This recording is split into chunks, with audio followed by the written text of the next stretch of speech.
Forge!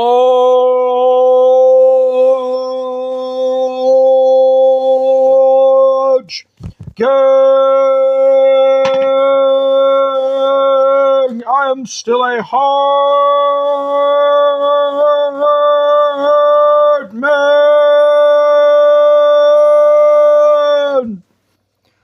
Stay hard! Forge! Gang! I'm still a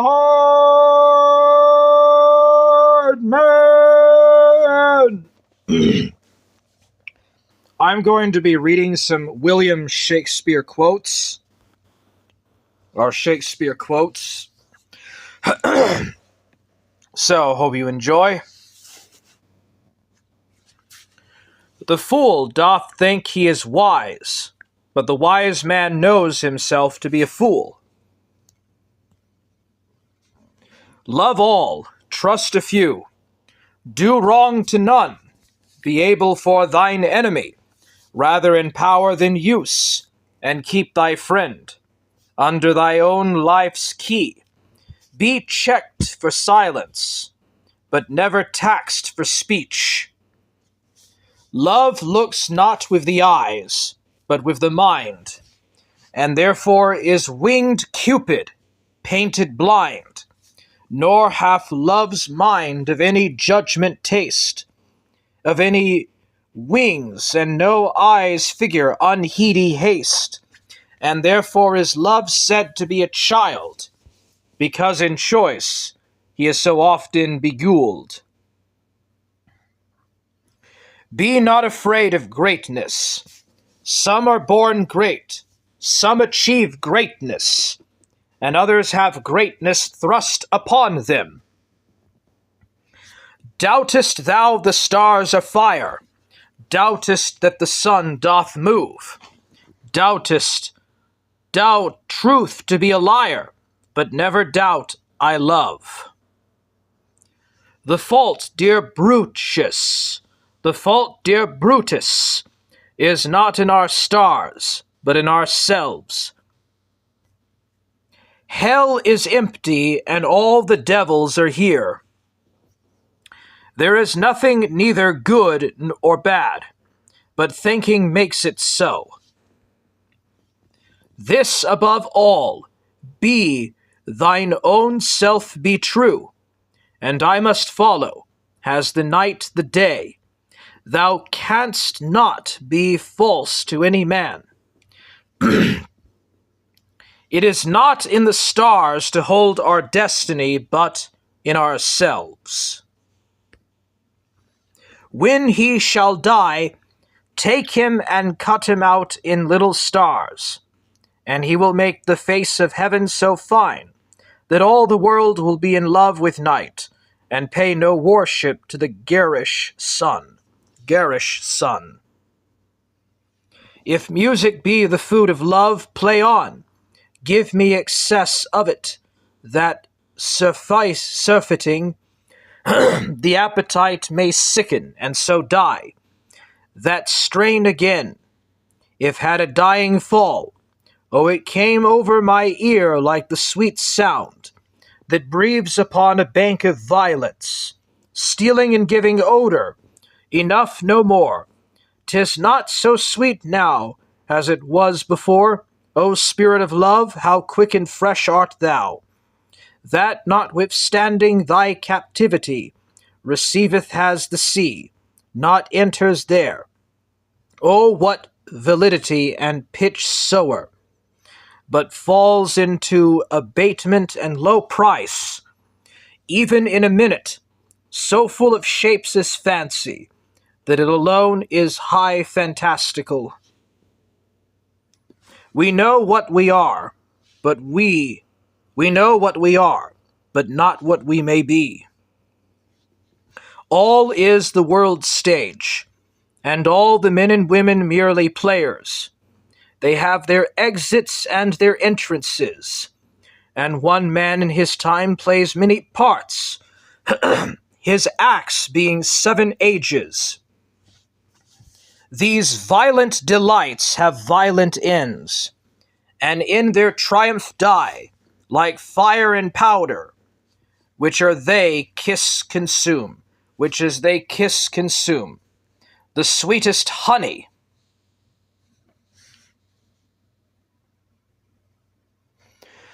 is loathsome in his own deliciousness, and in the taste confounds the appetite. Therefore love moderately. Long live doth so. Too swift arrives, as tardy, has too slow. You speak an infinite deal of nothing. I know a lot of people that have done that. Words are easy like the wind. Faithful friends are hard to find. Though she be but little, she is fierce. To be or not to be, that is the question. Whether 'tis nobler in the mind to suffer the slings and arrows of outrageous fortune, or to take arms against a sea of troubles, and by opposing end them, to die, to sleep, no more, and by a sleep we say we end. The heartache and the thousand natural shocks that flesh is heir to, 'tis a consummation devoutly to be wished, to die, to sleep, perchance to dream. Aye, there's the rub. For in that sleep of death, what dreams may come, when we have shuffled off this mortal coil, must give us pause. There's the respect that makes calamity of so long life. For who would bear the whips and scorns of time, the oppressor's wrong, the proud man's contumely, the pangs of despised love, the law's delay, the insolence of office, and the spurns that patient merit of the unworthy takes, when he himself might his quietus make, with a bare bodkin, who would fardels bear, to grunt and sweat under a weary life, but that the dread of something after death, the undiscovered country from whose bourne no traveller returns, puzzles the will, and makes us rather bear those ills we have, then fly to others that we know not of. Thus conscience does make cowards of us all, and thus the native who of resolution is sickled o'er with the pale cast of thought. 'Tis sickled o'er with the past of thought,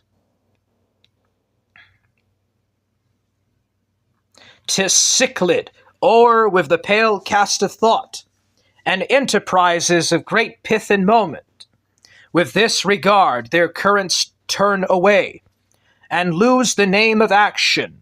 Soft you now, the fair Ophelia, nymph, in thy orisons be all my sins remembered. Cowards die many times before deaths. The valiant never taste of death but once. Of all the wonders that I yet have heard, it seems to be most strange that men should fear, seeing that death, a necessary end, will come when it will. My tongue will tell the anger of my heart, or else my heart concealing I will break. My bounty is as boundless as the sea. My love is as deep, the more I give to thee, the more I have, for both are infinite. By the prickling of my thumbs, something wicked this way comes. Tomorrow and tomorrow and tomorrow, creeps in this petty pace from day to day, to the last syllable of recorded time, and all our yesterdays have lighted fools the way to dusty death. Out, out, brief candle! Life's but a walking shadow, a poor player, that struts and frets his hour upon the stage, and then is heard no more. It is a tale told by an idiot, full of sound and fury, signifying nothing. Stars, hide your fires. Let not light see my black and deep desires. I like this place and could willingly waste my time in it. The course of true love never did run smooth, but either it was different in blood. O cross, too high to be enthralled too low, or else misgraft in respect of yours. O spite, too old to be engaged to young, or else it stood upon the choice of friends. O hell, to choose love by another's eye. Lord, what fools these mortals be! Don't waste your love on somebody who does not value it. My only love sprung from my only hate, too early seen unknown, and known too late. Prodigious birth of love it is to me, that I must love a loathed enemy. All right, so let's see if there's more. Thus, with a kiss I die. There are more things in heaven and earth, Horatio, than are dreamt of in your philosophy. Good night, parting is such sweet sorrow, that I shall say good night till it be morrow. To die, to sleep, perchance to dream, aye, there's the rub. For in that sleep of death, what dreams may come, when we have shuffled off this mortal coil, must give us pause. There is the respect that makes calamity of so long life. Double, toil and trouble, fire burn and cauldron bubble. O Romeo, wherefore art thou Romeo? Deny thy father, refuse thy name. Thou art thyself, thou not a montage. What is montage? 'Tis nor hand, nor foot, nor any other part belonging to a man. What is in a name? That which we call a rose by any other name shall smell as sweet. So Romeo were he not Romeo called, retain such dear perfection to which he owes without that title. Romeo doth thy name, and for that name which is no part of thee, take all thyself. With myrrh and laughter the old wrinkles come. Let me not do the marriage of true minds, admit impediments. Love is not love which alters when it alteration finds, or bends with the remover to remove. Oh no, it is an ever fixed mark, that looks on tempests and is never shaken. It is the star to every wandering barque, whose worth's unknown, although his height be taken.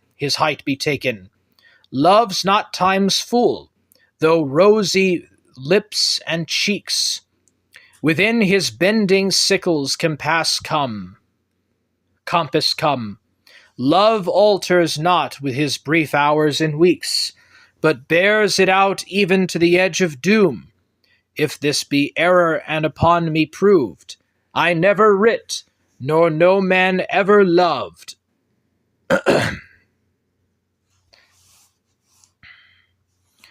Our doubts are traitors, and make us lose the good we often might win by fearing to attempt. All that glisters is not gold. Often have you heard that told? Many a man his life have sold. But my outside to behold, gilded tombs do worms enfold. Dispute not with her, she is a lunatic. Sife no more, ladies, sife no more. Men were deceivers ever, one foot in sea and one on shore. To one thing constant never, then sife no not so, but let them go. And be you beath and bonny, and be you blithe and bonny, converting all your sounds of woe into hey nonny nonny.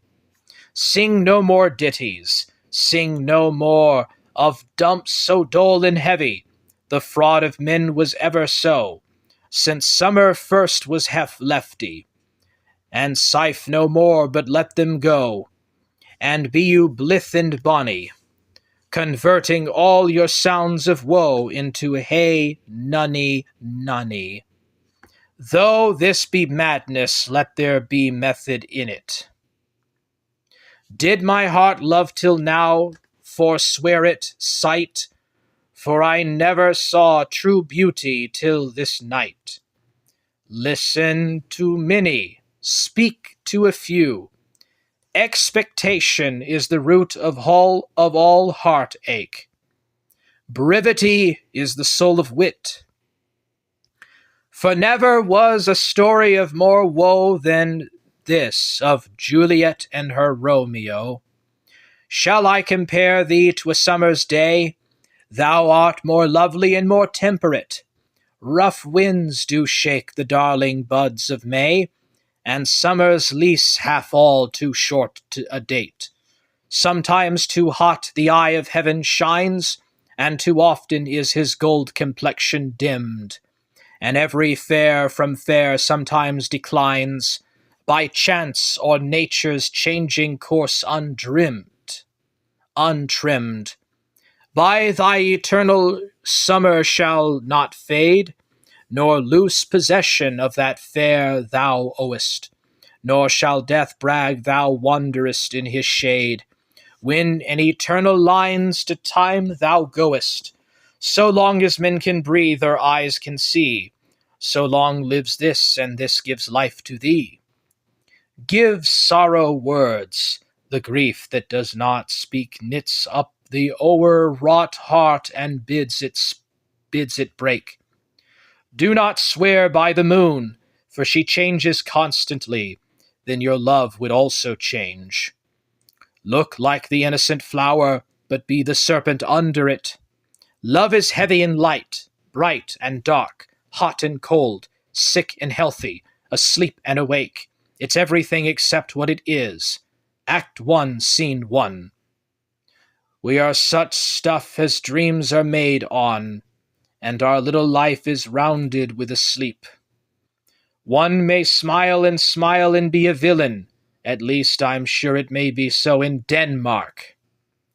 This is in Hamlet. Conscience doth make cowards of us all. How far that little candle throws his beams, so shines a good deed in a weary world.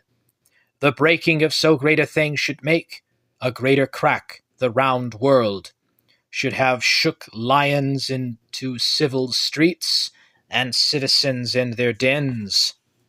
They do not love that do not show their love. I can see he's not in your good books, said the messenger. No, and if he were, I would burn my library. William Shakespeare, Much Ado to Nothing.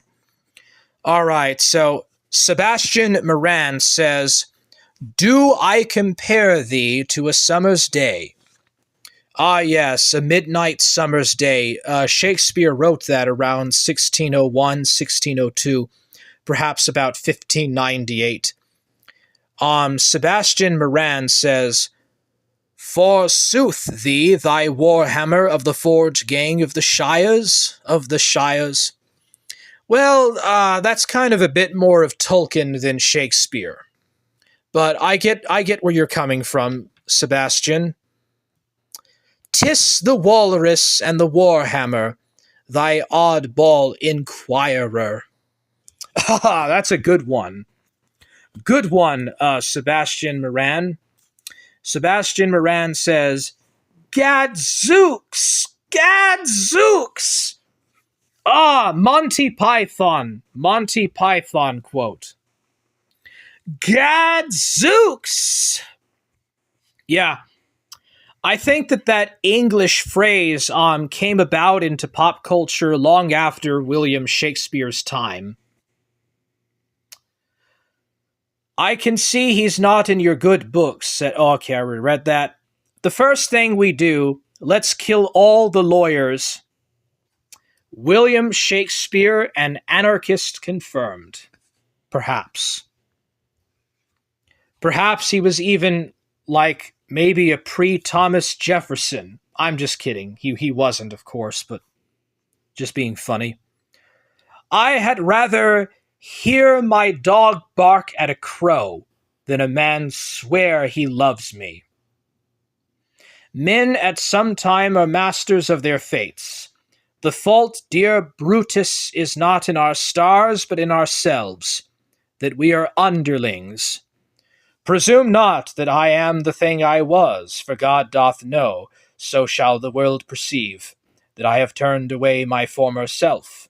So will I those I kept that kept me company. What's done cannot be undone. In time we hate that which we often fear. Love is not love which alters it when alteration finds, or bends with the remover to remove. Oh no, it is an ever fixed mark that looks on tempest and is never shaken.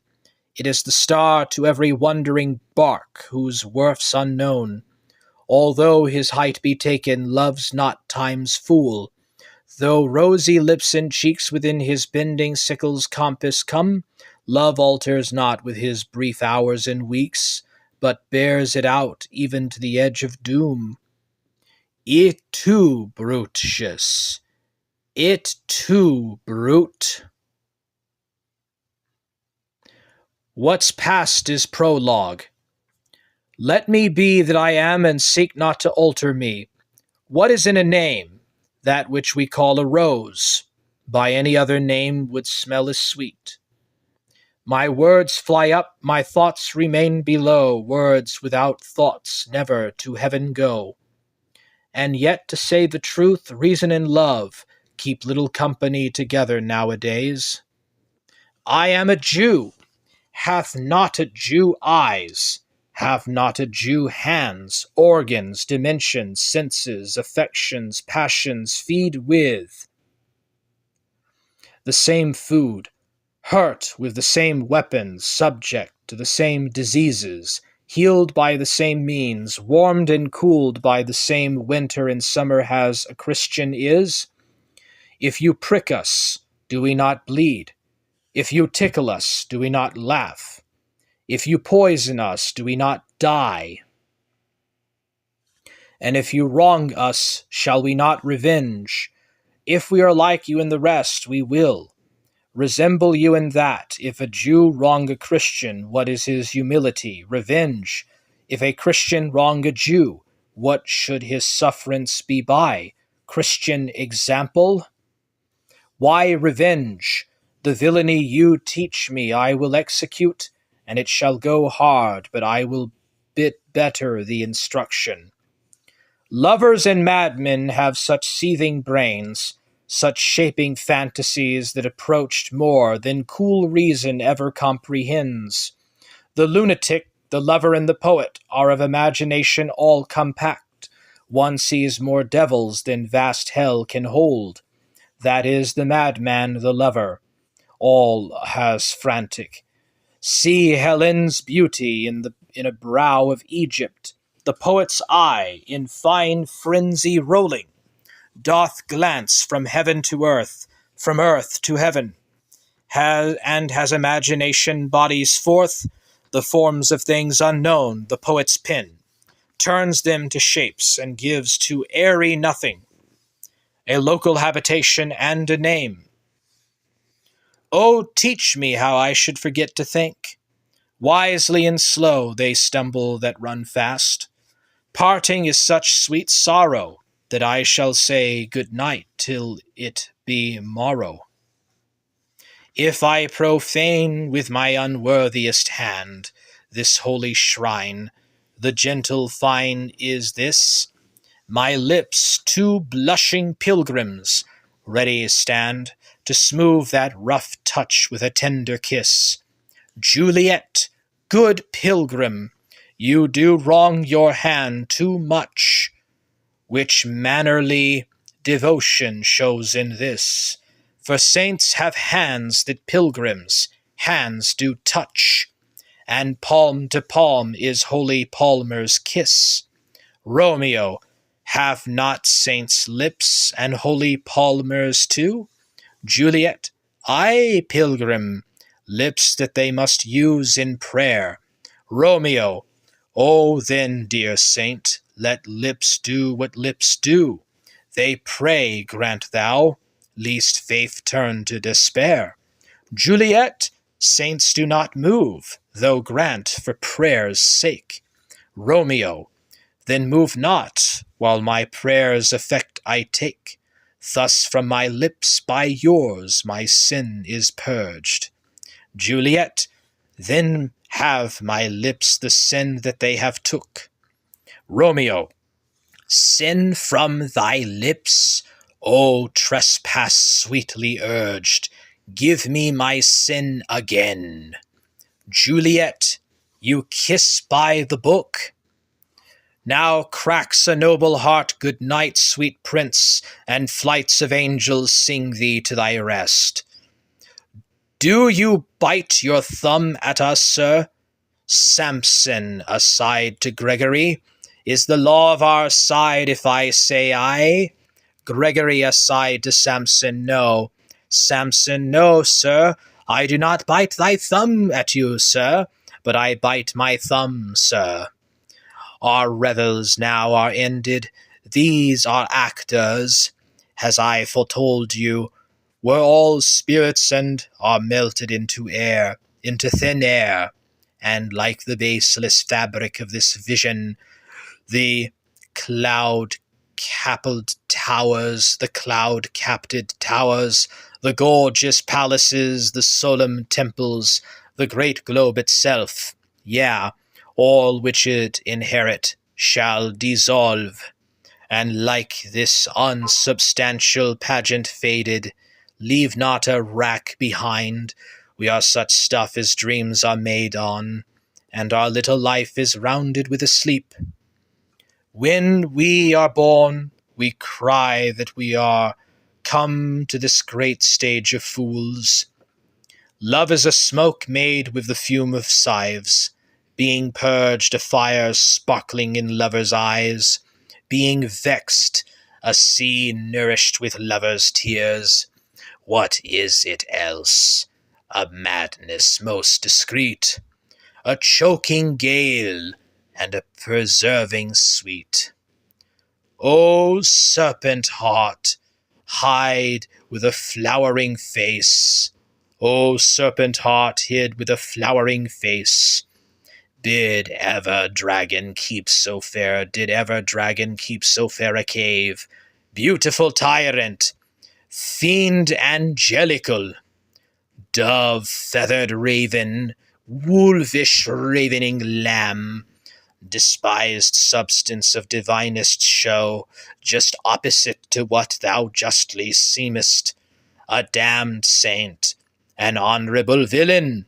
O nature, what hadst thou to do in hell, when thou didst bower the spirit of a fiend in mortal paradise of such sweet flesh? Was ever book containing such vile matter so fairly bound? Oh, that deceit should dwell in such a gorgeous palace. Two households, both alike in dignity, in fair Verona, where we lay our scene, from ancient grudge break to new mutiny, where civil blood makes civil hands unclean. From forth the fatal loins of these two foes, a pair of star-crossed lovers take their life. while misadventured pietas overflows, while misadventured pietas overflows, do with their death bury their parents' strife, the fearful passage of their death marked love, and the countenance of their parents' rage, which but their children's end not could remove, is now the 2 hours' traffic of our stage, the which, if you with patient ears attend, what here shall miss, our toil shall strive to mend. I do love nothing in the world so well as you. Is that not strange? Is not that strange? When sorrows come, they come not mingled spy, they come not single spies, but in battalions. Who could refrain that had a heart to love, and in that heart courage to make love known? Do you not know I am a woman when I think I must speak? All right. That was just a bit of some Shakespeare.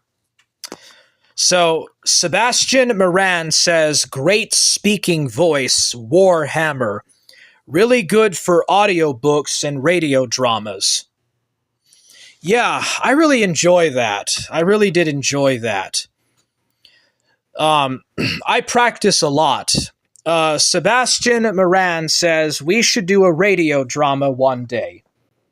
Absolutely. Like, that's what people used to do, like, in the days before television and the internet. People would do, like, audiobooks on radio or, like, radio sing-alongs and dramas. That's what people did before television and the internet. You know, and it was fun. It was just genuine fun. Just genuine funness without unnecessary meanness and other crap that came out with television and the internet.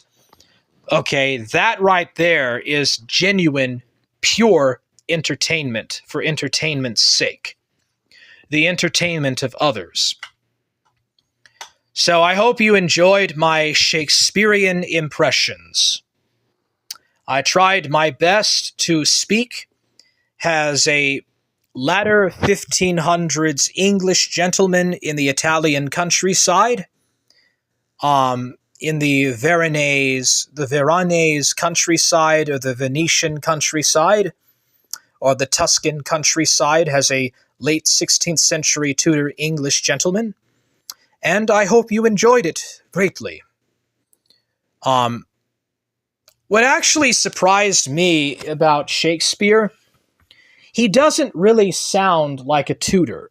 In fact, he actually doesn't even really sound that much like a Protestant. Or, well, he's an Anglican. Shakespeare would have been an Anglican. He would have been a Church of England. But he talks a lot about Italy.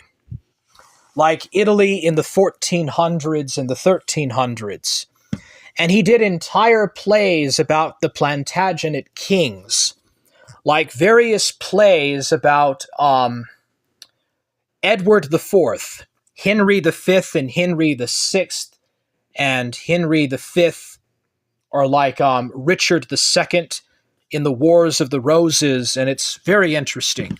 Sebastian Moran says would be great. Yeah. Oh yeah, also he did a play on Brutus and Caesar.